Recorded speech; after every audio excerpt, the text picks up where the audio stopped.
Amis, j'ose dire que le design d'iOS 26 a franchi les limites des principes de l'interface utilisateur. Sa version officielle devrait être modifiée. Regardez ces 4 images. Votre première impression est-elle erronée? Il est temps d'y réfléchir. Quelle est la solution? L'efficacité de l'information a diminué, c'est-à-dire que la clarté fondamentale est compromise. Apple appelle ce nouveau design « verre liquide », ce qui signifie qu'il ajoute l'effet visuel du verre et une sensation de fluidité dynamique au système, afin de créer une expérience interactive technologique plus forte. Quelle est la règle de base de la conception d'une interface utilisateur mobile? La clarté est primordiale. L'information doit être claire et facile à reconnaître, suivie par des effets visuels, esthétiques et dynamiques. Mais le verre liquide d'Apple a commis une grave erreur cette fois-ci.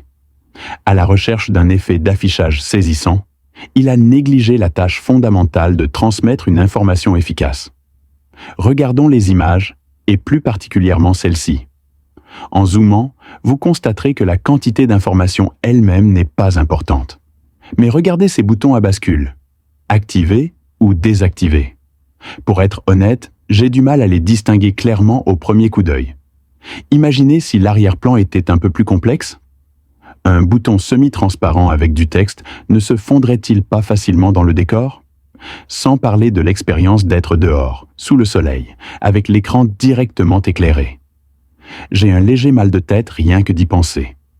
C'est pourquoi j'ai dit que ce design était un peu rebutant. Mais il est indéniable que le verre liquide a un aspect très avancé et futuriste, d'après la vidéo promotionnelle officielle d'Apple. Or, une bonne interface utilisateur mobile doit allier lisibilité et impact visuel. L'information doit être claire, mais aussi esthétique, efficace et attrayante. Il ne suffit pas de se concentrer sur l'apparence sans une bonne ergonomie.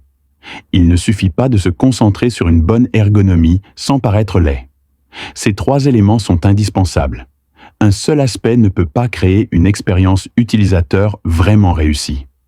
D'ailleurs, juste après la conférence de presse, la nouvelle s'est répandue en ligne que le designer qui a contribué à la conception de cette interface avait été licencié par Apple. Bien que la véracité de cette histoire reste à confirmer, cet incident en lui-même est significatif. Autrefois, tout le monde se demandait « l'IA est-elle le défaut de l'iPhone ?» Aujourd'hui, je pense que la réponse est plus claire. Le défi d'Apple ne se limite peut-être pas à la seule intelligence artificielle. La conception de son interface utilisateur a également suscité une vive controverse. C'est tout pour aujourd'hui. Rendez-vous pour la prochaine vidéo sur la page iPhone.